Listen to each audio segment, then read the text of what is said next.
এক ঘন্টায় 4 বার ভূমিকম্প, তিনটিরই আবার উৎপত্তিস্থল নরসিংদী। কারণ হিসেবে বিশেষজ্ঞরা দাবি করছেন এই পয়েন্টে ভূগর্ভে রয়েছে শক্তিশালী এক চ্যুতি বা প্লেট বাউন্ডারি ফল্ট 2। ভূমিকম্পে রাজধানী ঢাকা সবচেয়ে বেশি ক্ষতিগ্রস্ত হলেও ঝুঁকিমুক্ত নেই গ্রামের জনপদও। বিস্তারিত ফরহাদ ইবনে মালিকের প্রতিবেদনে। লিলি বিউটি সোপ, যার অ্যান্টি এজিং গুণ তারুণ্য ধরে রেখে ত্বকে করে উজ্জ্বল, তারুণ্যময় উজ্জ্বল ত্বকের জন্য। রিমার্ক। ভূমিকম্পের কাঁপন কতটা প্রবল এর সাক্ষী নরসিংদী।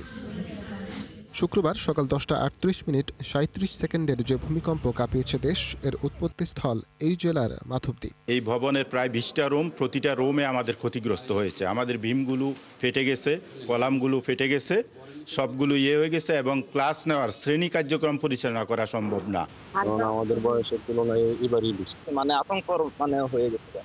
আমি একটা প্রোগ্রামে গেছিলাম, ওই প্রোগ্রামে আপনার সবকিছু তছনছ হয়ে গেছে। এরপর ভূমিকম্প হয়েছে আরও 3 বার, যার দুটিরই উৎপত্তি এই নরসিংদী থেকে।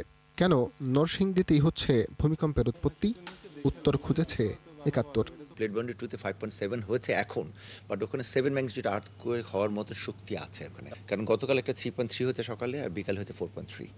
আবার আমার একটা মনে হচ্ছে একটা থিওরি আছে যে এগুলো হয়তো ছোট ছোট, নেক্সট যদি 10-12 দিন আরো ছোট ছোট হয় তাহলে কিন্তু একটা বড় 7 ম্যাগনিটিউড সামনে হতে পারে। অধ্যাপক আনসারির মতে, পুরো দেশের আশেপাশে 6টি ঝুঁকিপূর্ণ এলাকা থাকায় সামনের আতঙ্ক আরও বেশি।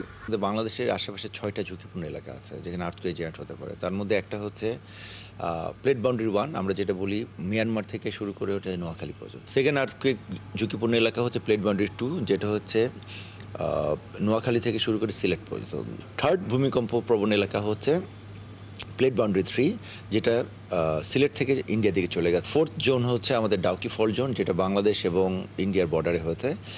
ফিফথ জোন হচ্ছে আমাদের মধুপুর ফল্ট জোন, যেটার জন্য যমুনা ব্রিজ ডিজাইন করা হয়েছে। আর 6th জোন হচ্ছে আমাদের ধুবড়ি ফল্ট জোন, যেটা কুচবিহারের দিকে ভারতের। তবে শুধু ঢাকাই নয়, একটু বেশি মাত্রার ভূমিকম্প হলে প্রভাব পড়বে গ্রাম ও মফস্বলেও। আমরা ঢাকাকে নিয়ে ভাবছি, এটা ঠিক আছে, অনেক মানুষ থাকে, কিন্তু গ্রামগুলা বা উপশহরগুলো যেগুলো মফস্বল শহর আছে, সেখানেও আমরা ভালনারেবিলিটি অনেক বাড়িয়ে দিচ্ছি। অনেক জায়গায় আছে যে 10 তলা উপরেও ঘরবাড়ি হয়ে গেছে। আপনি নরসিংদীতে যান, আরও মফস্বল শহরে যান, সেগুলোর কোনো অনুমোদন নাই, মিউনিসিপ্যালিটি পারে না এটা দিতে। নকশা মিউনিসিপ্যালিটির পক্ষে অনুমোদন করার কোনো ক্ষমতা নেই। এজন্য আতঙ্কিত না হয়ে স্কুল, কলেজ ও স্থানীয় সরকার পর্যায়ে সচেতনতা বাড়ানোর পরামর্শ দেন এই বিশ্লেষক।